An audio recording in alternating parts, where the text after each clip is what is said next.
By the winter of 1944, Germany's armored forces no longer resembled the confident spearhead that had once torn across Europe. The Panzer divisions that had shattered Poland, overrun France, and driven deep into the Soviet Union were now shadows of their former strength.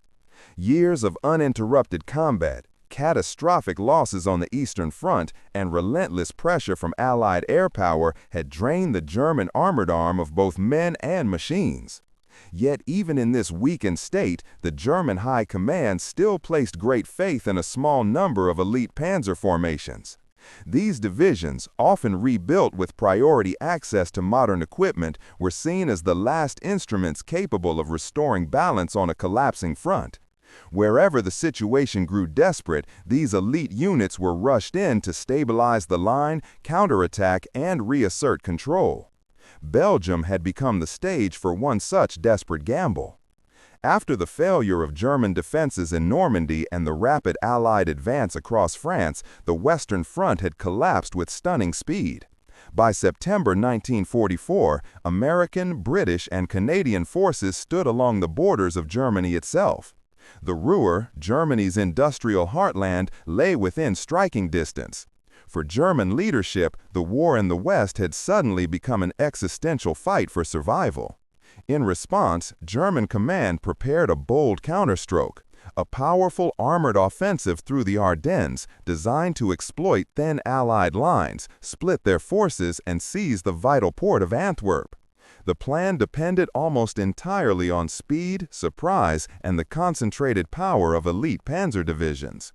When the offensive began on December 16, 1944, it achieved tactical surprise. Snow and low cloud concealed German movements. American units were caught off guard across wide sectors of the front. German armor surged forward through forest roads and narrow valleys, pressing deeply into Belgium in the opening days. But the price for this sudden momentum was immense. The panzer divisions committed to the offensive had been assembled in haste. Many crews lacked full training. Fuel supplies were carefully rationed from the outset.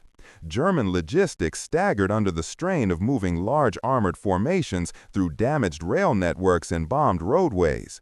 Every kilometer of advance consumed resources that could not be easily replaced. Still, German command pressed on. The elite panzer divisions were thrown into the fight not merely as tactical units, but as symbols. Symbols meant to prove that Germany could still strike with armored power, still shock the Allies, still dictate the tempo of battle. In Berlin and at regional headquarters, faith in these formations remained strong.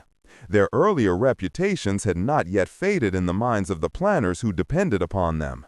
Yet the battlefield of 1940 was no longer the battlefield of 1940. The Allies had achieved complete dominance of the air once weather cleared. Their artillery coordination was swift and precise. Their armor moved with logistical backing on a scale Germany could no longer match. Even when surprised, Allied formations adapted with speed that German intelligence had not anticipated. As the Ardennes offensive slowed under growing resistance, the pressure on German panzer units intensified. What began as a calculated gamble slowly transformed into a race against time.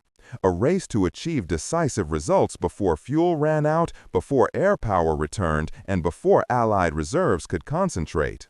By late December, the elite panzer formation that had once been expected to spearhead German recovery now found itself facing the full weight of Allied warfare. The forests of Belgium that had hidden its advance now trapped its movement. Roads clogged with vehicles became corridors of vulnerability. Every delay multiplied danger. The belief that elite armor alone could restore the situation had begun to fracture quietly inside German headquarters. And as the reality of Allied strength closed in, the stage was set for the moment when one of Germany's most trusted armored formations would be tested beyond its limits. By mid-December 1944, the German High Command had committed nearly every remaining mobile reserve to the Ardennes gamble.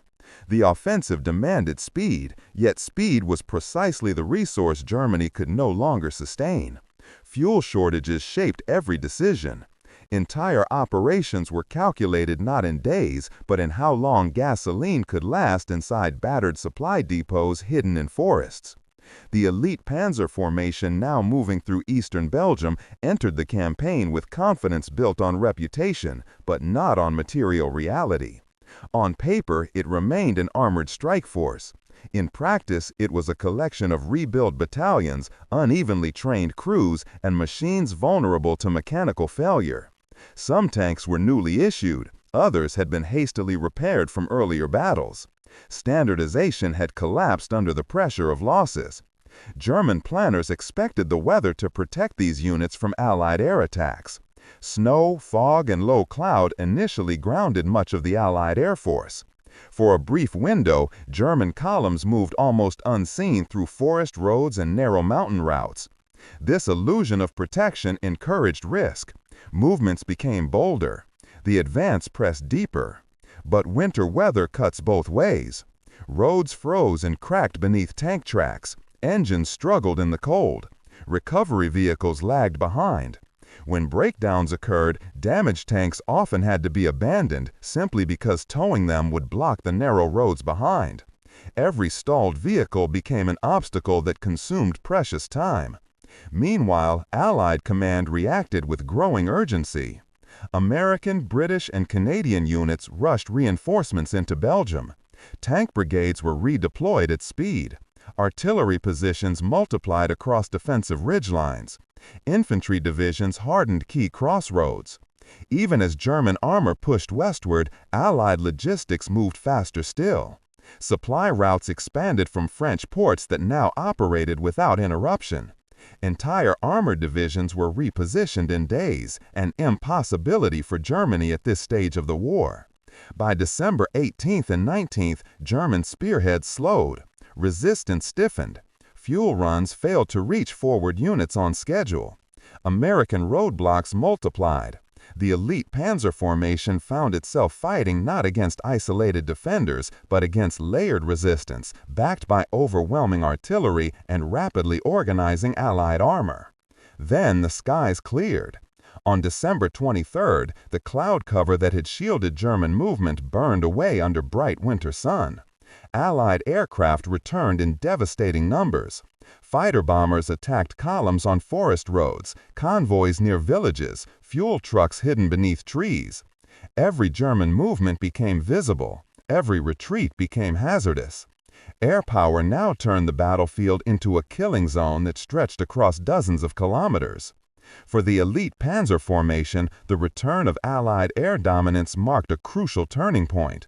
Fuel convoys burned along icy roads. Recovery vehicles were destroyed before reaching damaged tanks. Units that had been advancing days earlier now found themselves pinned in narrow valleys under constant aerial assault. The strategic situation had inverted. German command had hoped the offensive would fracture Allied cohesion. Instead, it had concentrated Germany's last armored strength into a confined battle space where Allied firepower could be applied with maximum efficiency. What had been assembled as a hammer now functioned as a target. Inside German headquarters, reports shifted tone rapidly. At first, they described resistance. Then they recorded slowing movement. Soon, they reported immobilization. Fuel requests piled up without fulfillment.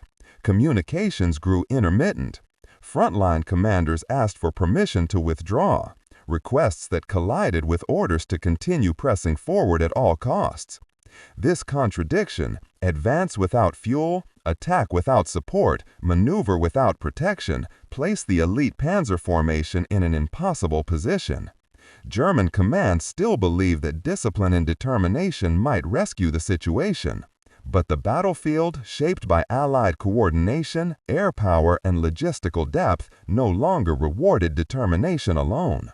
The forces now closing around this Panzer division were not merely resisting it. They were shaping the conditions for its destruction.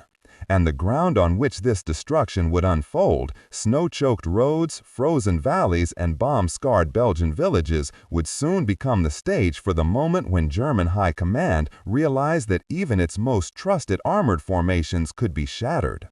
Angle 1. The human reality. inside an elite Panzer division as momentum turned against it.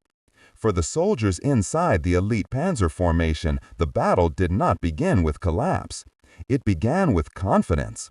Crews entered the Ardennes believing they were part of Germany's final strike force in the West. Many had trained for months with the expectation that this offensive would change the course of the war. Their tanks carried fresh markings.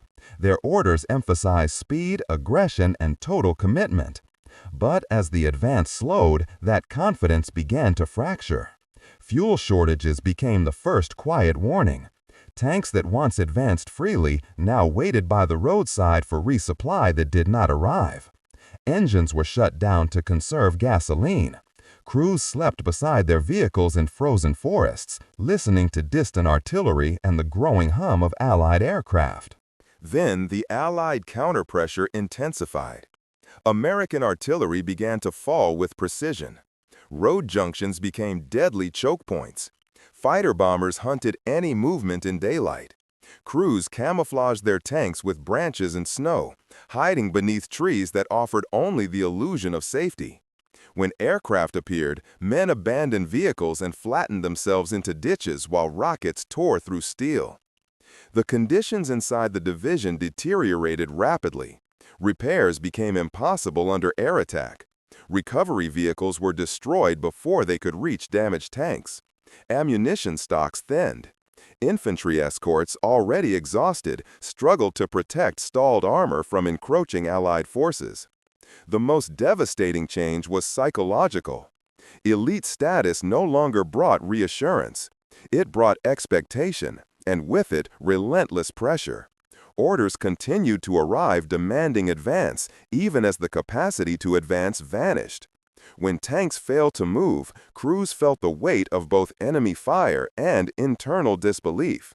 The idea that this division was supposed to be unstoppable deepened the shock when it proved otherwise. By the time Allied forces began tightening their grip from multiple directions, many Panzer crews understood that this was no longer a breakthrough operation. It had become a fight for survival inside a closing circle. Angle 2. The tactical trap. How Allied forces turned speed into encirclement. From the Allied perspective, the destruction of the elite Panzer formation was not the result of a single blow. It was the product of coordination across space and time. American armor, infantry, artillery, and aircraft did not seek immediate annihilation.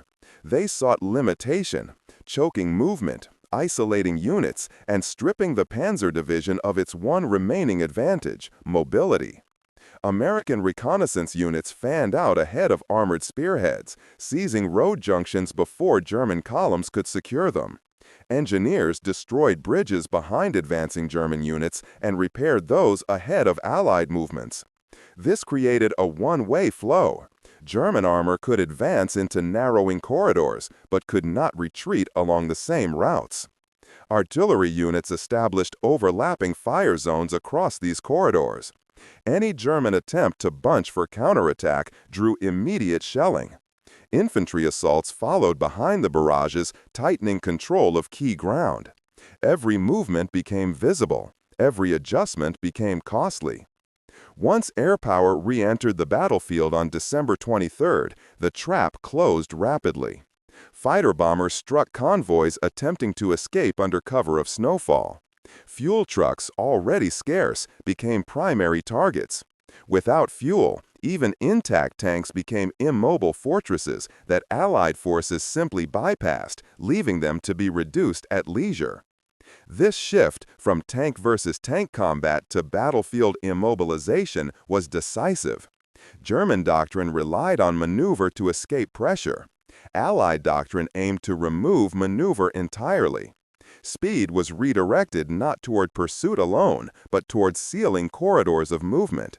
By the time German commanders issued withdrawal orders in earnest, the battlefield was already configured for compression rather than escape. The elite Panzer division was no longer fighting an enemy in front of it. It was fighting the geometry of the battlefield itself. Angle 3. The intelligence perspective. When German predictive models failed completely. Inside German intelligence offices, the Ardennes offensive had been built on estimates that precise variables, weather, surprise, and speed could overwhelm Allied reaction. For a few days, those models appeared accurate. American lines bent. Resistance seemed disjointed. The division advanced deeper into Belgium. But those forecasts never accounted for Allied adaptability. German intelligence underestimated how quickly the Allies could reposition armored divisions over long distances. It underestimated how rapidly air power could return once weather cleared. Most of all, it underestimated how deeply Allied supply pipelines had penetrated behind the front by late 1944. Reports of Allied countermovements arrived with alarming speed. Tank brigades previously thought days away appeared within hours. Artillery concentrations doubled overnight. Airstrikes multiplied in intensity once skies cleared. The predictive timelines collapsed. German intelligence officers found themselves feeding headquarters with data that invalidated their own earlier assumptions. Defensive estimates written that morning were obsolete by evening. Counteraction windows closed before they could be exploited. The gap between what was forecast and what unfolded widened with each passing day. For German command, this intelligence failure created a profound shock.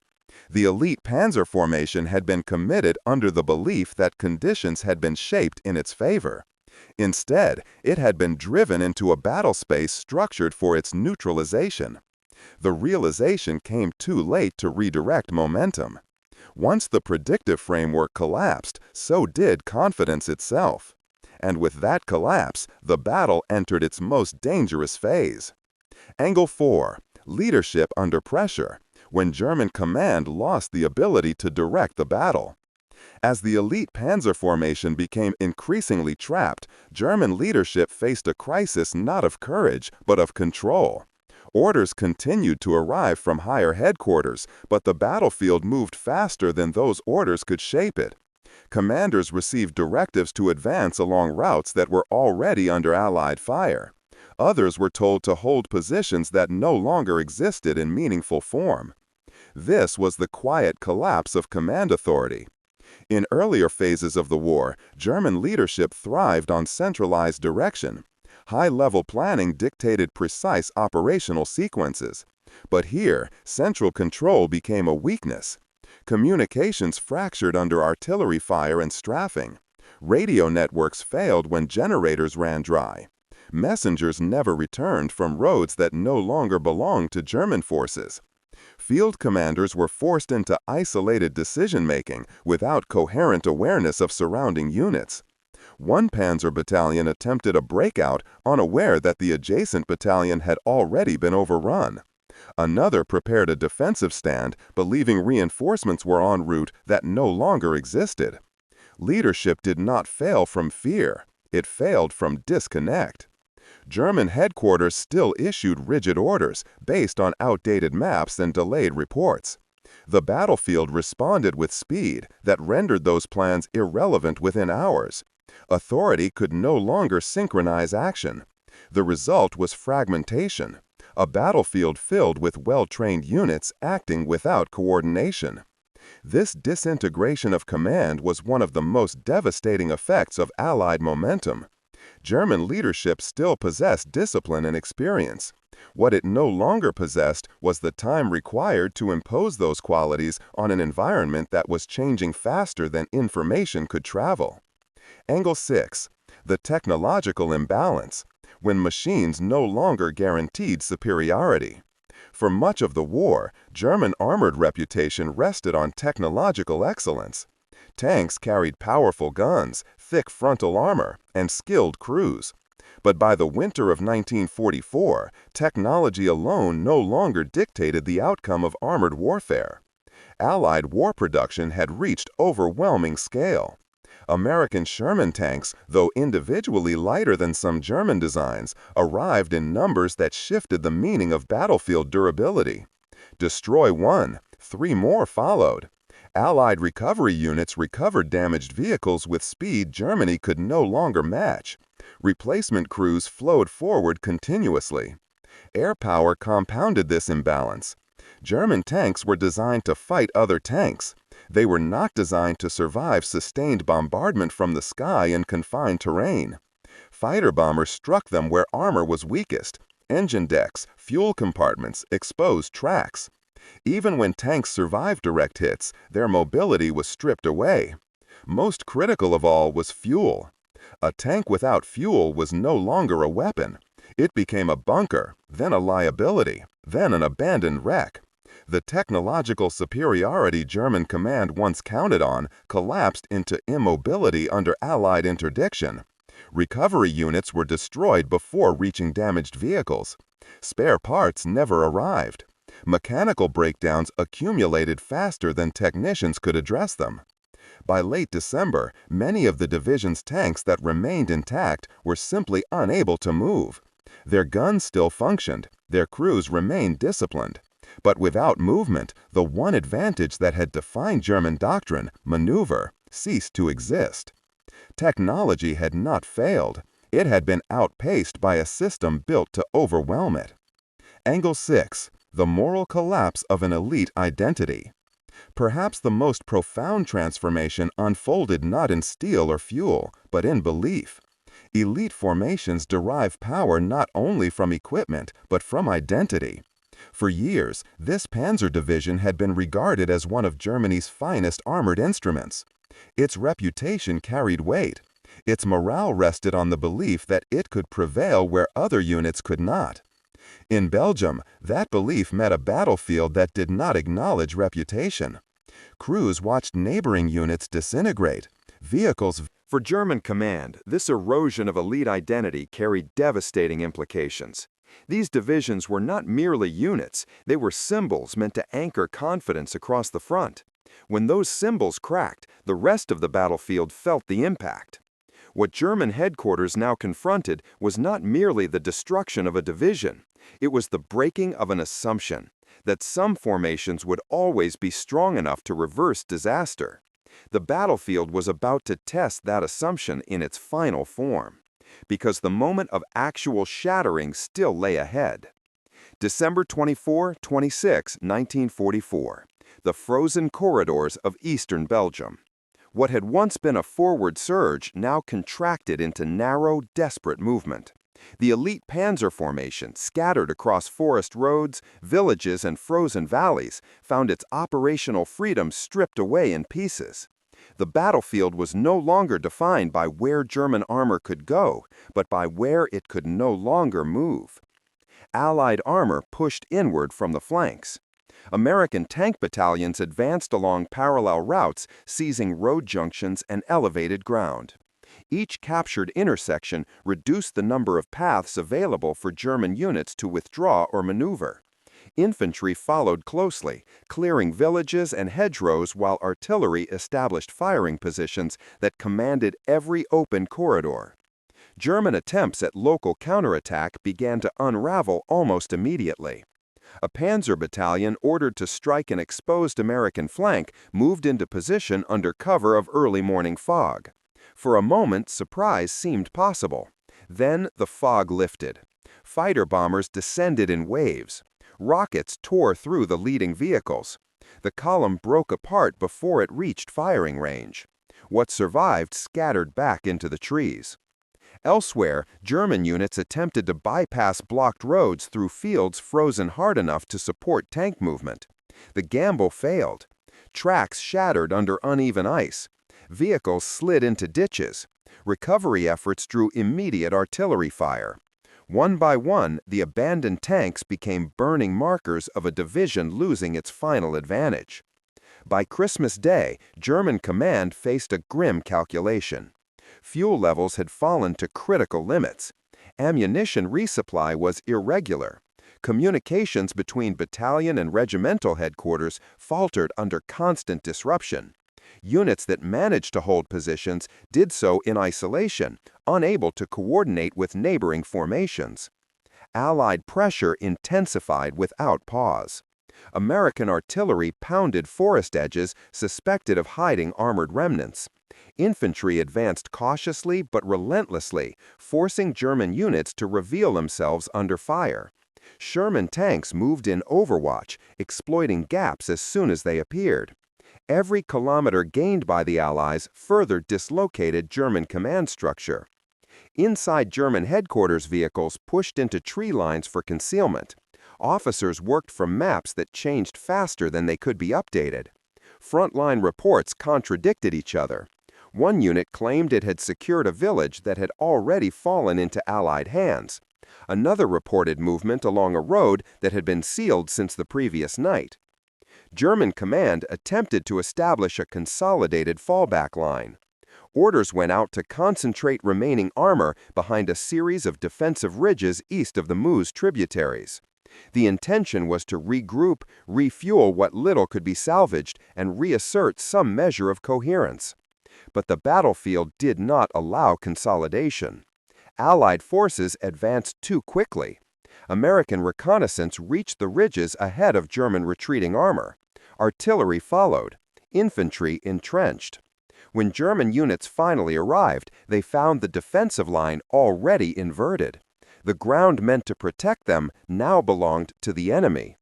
German commanders began to understand that the collapse was no longer something that might occur. It was already underway. Individual tank crews still fought with precision. Gun crews still laid fire with discipline. But the larger machine that coordinated those actions, a machine built on timing, supply, and synchronized movement, had been shattered under continuous Allied pressure. By the night of December 26, retreat routes narrowed to a handful of exposed roads under constant surveillance. Movements took place only in darkness. Even then, Allied artillery tracked engine noise and muzzle flashes through the forests. Air attacks waited for daylight with mechanical patience. The elite Panzer formation had not been destroyed in a single blow. It had been squeezed by a system designed to remove every path of escape. And now, with the last corridors closing, German command faced the moment it had tried to postpone since the offensive began. The moment when survival no longer depended on tactical brilliance, but on whether anything could still get out at all. December 27 to 30, 1944. The collapse of the corridor. By the final week of December, the battlefield no longer resembled an organized front. It had become a narrowing funnel of pressure in which movement itself turned lethal. The elite Panzer formation that had once represented Germany's armored confidence now existed as scattered clusters of vehicles fighting independently for escape. Allied forces tightened their grip with methodical precision. American armored spearheads advanced laterally, cutting across retreat routes rather than merely following them. Each advance severed another artery of movement. Infantry secured villages that anchored those routes. Artillery units repositioned almost nightly, hammering choke points with timed barrages that denied German movement even after darkness fell. Inside the shrinking German escape corridors, panic did not explode outward. It settled inward. Fuel ran out first. Tanks halted on frozen roads with empty fuel lines. Crews siphoned what little remained from disabled vehicles. Trucks were pushed into ditches to clear paths for those that could still move. Some tanks were abandoned intact, their guns still functional, but useless without fuel to carry them into battle. Ammunition followed the same pattern of loss. Artillery pieces fired their remaining shells sparingly, waiting for targets that justified the final expenditure. Machine guns grew silent for long stretches, conserving belts that could not be replaced. When contact with Allied forces occurred, German units fought with intensity, but only in brief, violent flashes. Then the firing stopped, not from victory, but from exhaustion of supply. Communications collapsed next. Radios failed as generators ran dry. Command vehicles lost contact with subordinate units. Regimental headquarters issued instructions that never arrived. Battalion commanders acted on assumptions that no longer matched the battlefield. The result was not chaos in the traditional sense, it was fragmentation. The division existed only as memory and paperwork. On the ground, only isolated groups remained. Allied forces moved into this fragmentation with lethal clarity. American infantry infiltrated through forest lines and ravines, probing for weak points. When resistance appeared, tanks supported deliberately, coaxing German defenders to reveal positions under fire. Once revealed, those positions were enveloped rather than assaulted head-on. The aim was not immediate destruction, but compression. By December 29, the final escape corridors had narrowed to a handful of icy roads under constant observation. German movement now depended entirely on darkness and luck. Even then, Allied artillery tracked engine noise with precision. Muzzle flashes drew immediate response. Every attempted breakout collided with layered fire. In one sector, a remnants column of Panzer vehicles attempted a night withdrawal under drifting snow. The lead tank struck an abandoned vehicle blocking the road. As crews worked to clear the obstruction, Allied artillery found the column. Within minutes, the road vanished beneath fire and smoke. Those who survived scattered into the forest on foot. Elsewhere, German infantry units attempted to punch through American lines without armored support. They advanced under covering fire that could not be sustained. When resistance stiffened, the attacks faltered. Survivors withdrew with losses they could not replace. What remained of the elite Panzer formation was no longer a unit capable of coordinated action. It was a collection of survivors moving independently through hostile terrain. By the morning of December 30, Allied forces completed their positional dominance over the last viable retreat routes. The field of fire expanded. The ground of decision had been chosen not by German command, but by Allied maneuver. The final confrontations unfolded not as grand armored engagements, but as isolated struggles along forest edges, frozen farm roads, and shattered villages. German tanks fought until fuel finally disappeared. Crews destroyed weapons where capture was inevitable. Infantry surrendered in clusters when resistance no longer served any realistic purpose. American records from the following days would describe the aftermath in stark terms. Abandoned vehicles lining kilometers of roadway, burned-out armor scattered through fields, large groups of prisoners emerging from pockets of concealment. For German high command, the result could no longer be interpreted as tactical loss. It was annihilation. The elite Panzer formation that had entered Belgium as a symbol of recovery had ceased to exist as an operational force. Its destruction was not sudden. It was comprehensive. It was systemic. And with that destruction came the realization that armored mastery, once Germany's defining advantage, had finally been broken by a method of war that never allowed recovery. What followed now would not be about battle. It would be about the consequences of losing the last instrument capable of shaping events in the West. The destruction of the elite Panzer formation did not announce itself with a single communiqué. It revealed itself through absence. German command waited for reports that no longer arrived. Units once listed on operational maps simply disappeared from the flow of information. Fuel requests went unanswered, not because supply failed, but because there were no functioning formations left to receive it. In the days immediately following the collapse of the corridor in late December 1944, German headquarters across the Western Front conducted rapid assessments. What they found was devastating. The armored core that had been intended to stabilize the Ardennes front had been reduced to fragments. Tanks existed as isolated wrecks. Crews had been captured, killed, or scattered into retreating infantry columns. The division's command structure had ceased to function in any coherent sense. Loss estimates climbed steadily. Armor losses mounted into the hundreds. Trained crews, Germany's most irreplaceable resource at this stage of the war, were gone. Recovery vehicles, supply trucks, and artillery pieces lay abandoned across miles of frozen countryside. The material destruction alone represented months of production that Germany could no longer afford to replace. But the human impact cut deeper still. The surviving soldiers filtered eastward in small groups, often without officers, without equipment, and without certainty of where to go next. Many were folded into other depleted units. Others were captured in subsequent actions as Allied pressure continued to roll forward. The identity of the once elite formation dissolved as its remnants were absorbed into the general retreat. Inside German command circles, the meaning of this destruction could not be ignored. This had not been the loss of an ordinary unit. It had been the loss of one of the last formations capable of concentrated armored action in the West. From this point forward, German forces would fight primarily as defensive infantry supported by scattered armor, rather than as coordinated armored divisions capable of maneuver warfare. Strategically, the Western Front entered a new phase. Allied forces no longer faced the prospect of large-scale German armored counterblows of the kind that had characterized earlier stages of the war.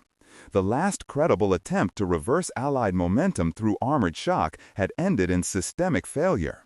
What followed would be a steady, grinding advance rather than a contest of sweeping maneuvers. American, British, and Canadian units adjusted accordingly. Defensive postures shifted to account for reduced enemy mobility. Supply flows were reorganized for sustained forward movement rather than rapid reaction to counterattacks. The battlefield itself grew more predictable, not calmer, but more one-sided. For German infantry units still holding the line, the destruction of the elite Panzer formation carried a grim psychological effect. They had relied on armored reserves as the ultimate backstop against Allied breakthroughs. With that backstop gone, every defensive position felt more fragile. Every withdrawal felt final. The loss also resonated within the German war leadership itself. For years, armored warfare had been the foundation of German operational thinking. Now, that foundation had cracked beyond repair in the West. What remained was improvisation, delay, and preparation for fighting on German soil. The Ardennes gamble had not merely failed. It had consumed the very tools Germany required to continue fighting the war in the manner it once understood. And as the snow continued to fall across Belgium, the consequences of that loss began to spread outward, beyond a single battlefield and into the wider fate of the collapsing front. As January 1945 unfolded, the collapse of the elite Panzer formation reshaped the character of the Western Front in ways that became visible within weeks. Allied commanders no longer planned their operations around the expectation of large, coordinated German armored counterattacks. The balance of initiative had shifted permanently. What remained of German resistance now functioned primarily as a delaying force rather than a maneuver force. American armored divisions resumed forward movement with growing confidence. Roads once feared as potential axes of German counterstroke became supply routes. Infantry units pushed into villages without the constant anticipation of armored retaliation. Artillery units repositioned forward with reduced risk. The battlefield still demanded caution, but its unpredictability faded. For German forces, the consequences were relentless. Without intact armored divisions to stabilize collapsing sectors, defensive lines fractured more quickly under pressure. Infantry units, already stretched thin by casualties and logistical shortages, found themselves holding ground that had previously been protected by mobile armored reserves. When breakthroughs occurred, there were no longer sufficient forces to contain them. German command attempted to compensate through hurried defensive preparations along river lines and urban strongpoints. The Ahr River, the Ruhr, and later the approaches to the Rhine itself were marked as potential barriers. But these plans were built on conditions that no longer existed. Engineering resources had been depleted. Artillery stocks were limited. Fuel reserves were rationed to near extinction. Above all, time had become Germany's rarest commodity. The destruction of the elite Panzer formation deprived German leadership of the ability to shape time on the battlefield. They could still fight, they could still inflict casualties, but they could no longer determine the tempo of operations. The Allies decided when contact occurred, where pressure would be applied, and how long any defensive stand would last. Inside Germany, the consequences of this shift became increasingly visible. Cities prepared for siege rather than counteroffensive. Civil defense units expanded. Fortification projects accelerated along the western frontier. Civilian evacuation plans multiplied. The war, which had been waged outward for so long, now pressed inward with relentless momentum. Military training reflected this transformation. Newly raised units received little armored support. Volkssturm preparations began quietly taking shape. Command doctrine adapted not toward victory through movement, but survival through obstruction. Yet even obstruction required resources that Germany no longer possessed in meaningful quantity. For the Allies, the destruction of the elite Panzer formation confirmed a broader realization. German armored power in the West had been structurally broken. What remained could still resist, but only in fragments. From this point forward, Allied operations would increasingly resemble a sweeping advance punctuated by local battles rather than a contest of opposing maneuver forces. The significance of that shift extended beyond Belgium. It meant that the road into Germany itself was now open in a way it had never been before. The defenses that once guarded the Western approaches no longer had mobile depth. Every kilometer of Allied advance now carried cumulative inevitability. The Ardennes had been Germany's last attempt to reassert control through decisive armored action. Its failure, and the destruction of one of its most trusted formations, marked the end of German operational initiative in the Western theater. From here on, the war would be defined not by sudden reversals, but by steady constriction. And with that constriction came the final phase of the conflict in the West, a phase shaped not by bold gambles, but by the long, unavoidable consequences of a battle already decided. There are moments in war when defeat is not measured only in territory or numbers, but in the loss of belief. The destruction of the elite Panzer formation in the winter of 1944 was such a moment. For German command, it marked the end of a long-held assumption that armored mastery could still rescue a collapsing front. In Belgium, that assumption was finally shattered. For years, German strategy had rested on speed, concentration, and decisive counterblows. Even in retreat, the expectation remained that one powerful armored strike might restore balance. The Ardennes offensive was built on that hope. The fate of this Panzer formation proved that the age of such recoveries had passed. The battlefield of late 1944 no longer rewarded brilliance in isolation. It rewarded systems, supply, air control, coordination, and depth. What unfolded in the frozen forests was not simply the destruction of tanks and crews. It was the exposure of a deeper truth, that modern war had shifted its center of gravity away from individual formations and toward entire industrial and organizational networks. The Allies did not win solely because they fought bravely or well.